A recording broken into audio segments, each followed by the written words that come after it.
Page 66, Merrily We Roll Along. On the previous pages, they're introducing you to another chord. Very important chord, so let's talk about it. We've already had the C chord here. I'm going to do this in both hands because you really need it in both hands.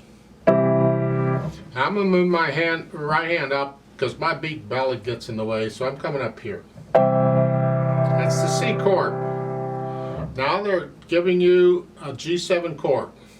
There's other ways of playing a G7 chord besides this, but this is the arrangement we want first. So what it is, it's a B. You just little finger down in the left hand here. Not moving the hand, just a little finger, and then the F and the G. So it's there. In the right hand, you move the thumb down. Leave the rest of the hand where it is. C. Very important chords. Learn to do them without looking at the keyboard. You're moving one finger. Really important. And you'll see them so much that you'll just instantly know what it is, so you don't have to worry about, oh, 3 notes, I gotta do 3 notes. No, you're doing one chord, it's one thought. You just do all the notes in one thought. And that's really basically what they're presenting here, and then we get to use these chords in this piece. So let's talk about this piece. See, it's 2 lines long, pretty short, 4/4 time. In the right hand, you're starting 3rd finger on E, you're here. Quarter notes. Half note, 1, 2, 3, 4. Not too bad for the right hand, I hope. The left hand gets the chords. You have here the the C chord. 2 measures later, you got the G7 chord. You see they put the name of the chord above the staff, the top staff. You see that right at the beginning of each measure where the chord first starts, they put the name of the chord.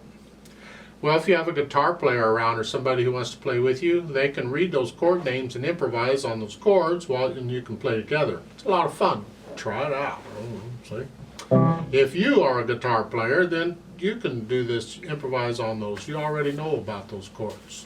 Now they're giving a new symbol here for you to learn, and that's these tied symbol, the tie notes together. It's a curved line. Could be above the notes, could be below the notes, doesn't matter, it's a curved line.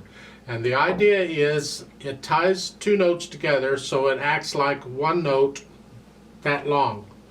In other words, in the first 2 measures, in the left hand here, you see that? You get, there's a curved line for each of those notes. See, every note in a chord that's tied has to have its own curved line because you don't have to tie all the notes in a chord.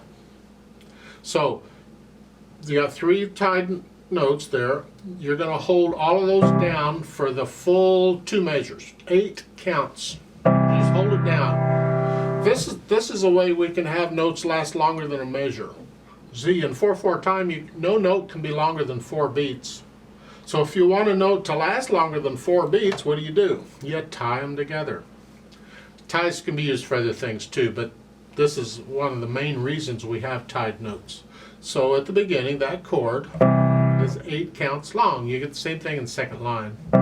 8 counts long. You just hold it down. All the way through. And then you can go on. G7 and C chord. Same thing in the second line. That's tied notes. Now this curved line is used for other things besides tied notes, so it gets confusing sometimes. So don't get ahead of yourself. Right now, tied notes. You can only tie 2 notes together. That's it. No more. And they have to be the same note. If it's a different note, it's not a tie anymore. It's something else. So don't keep that in mind. So you learn this slowly. Up to you. No hesitations, no wrong notes, and try and get to where you can play it without looking at the keyboard, even with these chords. And then you speed it up to however fast you want to go. Merrily, it's a happy song.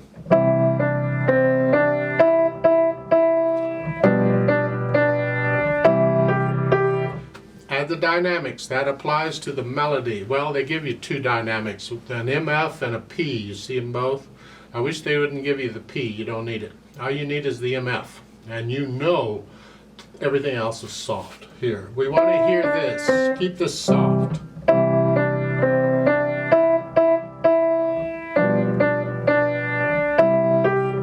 So you keep the left hand soft.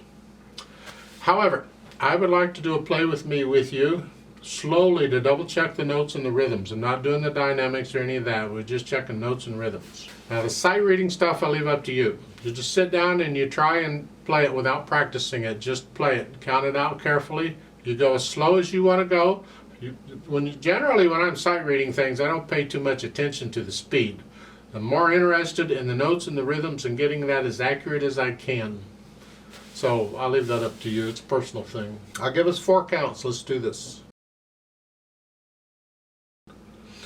1, 2, ready, go.